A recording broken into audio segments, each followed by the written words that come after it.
ஒரு பெண்ணுக்கு மாங்கல்யம் மிகவும் முக்கியம். அந்த மாங்கல்யத்தை பறிக்கும் வேலையை இன்னைக்கு திமுக அரசு செய்து கொண்டிருக்கிறது. என்னன்னு கேட்டீங்கன்னாக்கா, டாஸ்மாக் ஊழல் கிட்டத்தட்ட 1000 கோடிக்கு மேலாக இந்த ஊழல் நடந்திருக்கு. இதை இன்னைக்கு இடி அம்பலப்படுத்திருக்கு. அதிகாரப்பூர்வமான அறிவிக்கை வந்ததுக்கு அப்புறமா தான் நாங்க இந்த ஒரு போராட்டத்துக்கு ஈடுபட்டிருக்கிறோம். அதாவது பாத்தீங்கன்னா, எம்ஆர்பி டாஸ்மாக் கடைகள்ல மேக்சிமம் ரீட்டைல் பிரைஸ் ஒன்று இருக்குது. எம்ஆர்பியை விட அதிகமாக இந்த குவார்டர் பாட்டில்கள், இந்த குவார்டர் ஹாஃப் எல்லாம் எனக்கு தெரியாது. ஆனா இந்த விஷயங்களை படிச்சுட்டு நான் சொல்றேன் நாங்க. ஏன்னா ஒரு குவார்டர் பாட்டிலுக்கே 10-30 ரூபாய் அதிகம் வைக்கிறாங்க. சோ அதுல எவ்வளவு லாபம் பார்ப்பாங்க பாருங்க இன்னைக்கு. அதுல வரும் மிகப்பெரிய ஊழல். அது மட்டுமல்ல, மதுபான ஆலைகளுடன் இவங்க டாஸ்மாக் உயர் அதிகாரிகள் அவங்கள கை கோர்த்து கொண்டு லஞ்சங்கள் வாங்கி கொண்டு அவர்களுக்கு அந்த ஆர்டரை கொடுக்கிறது. இது ஒரு மிகப்பெரிய 2வதான எஃப்ஐஆர். 3வது பாத்தீங்கன்னா, மதுபான ஆலைகள் வேலை செய்யற அந்த ஸ்டாஃப் இருப்பாங்கல்ல, அந்த ஊழியர்களுடைய பணி நிரந்தரம், பணி நியமனம் மற்றும் இடமாற்றம் இவற்றுக்கு மிகப்பெரிய அளவில் ஊழல் நடந்திருக்கிறது.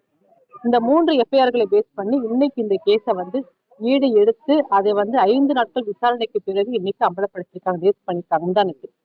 சோ 1000 கோடிக்கு மேல் ஊழல்ன்றது இப்போதைக்கு முதல் தகவல் அறிக்கை வந்துருக்குதுங்க. இது எவ்வளவு வேணா போகலாம். நீங்க பார்த்திருப்பீங்க, எடப்பாடி சட்டமன்றம் முடிஞ்சதுக்கு அப்புறம் 40,000 கோடி ஊழல்னாரு, ஒருத்தர் 30,000 கோடின்றாங்க, இல்ல 10,000 கோடின்றாங்க. நம்ம மிக குறைந்தபட்சமாக 1000 கோடிக்கு மேல் ஊழல்ன்றோம். இந்த 1000 கோடி ஊழல் மிகப்பெரிய ஊழல். நம்ம எல்லாத்துக்கும் தெரியும், டெல்லியில சாராய ஊழல் மிகப்பெரிய அளவுல ஆகி இன்னைக்கு அந்த ஆட்சி கவிழ்ந்து கிடக்குது.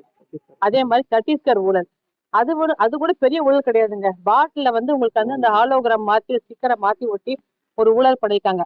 அதையெல்லாம் தூக்கி சாப்பிடுற மாதிரி இன்னைக்கு தமிழ்நாட்டுல ஊழல் பண்ணிருக்காங்க. தமிழ்நாட்டுல சாராய ஊழல் மிகப்பெரிய அளவில் ஓடிக்கொண்டிருக்கிறது.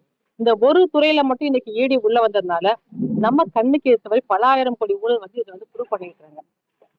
ஒரு அமைச்சர் கிட்டத்தட்ட 18 மாதங்கள் சிறையில் இருந்த பிறகு அவருடைய அமைச்சரவை பதவியும் பாதுகாத்து வெளியே வந்ததுக்கு அப்புறம் மீண்டும் அமைச்சரை ஒப்படைக்கிறாங்கன்னா இந்த அரசு எப்படிப்பட்ட அரசாங்கம் என்றது மக்களுக்கு பத்திரிகையாளர் நீங்கள் தான் தெரிவிக்க வேண்டும்.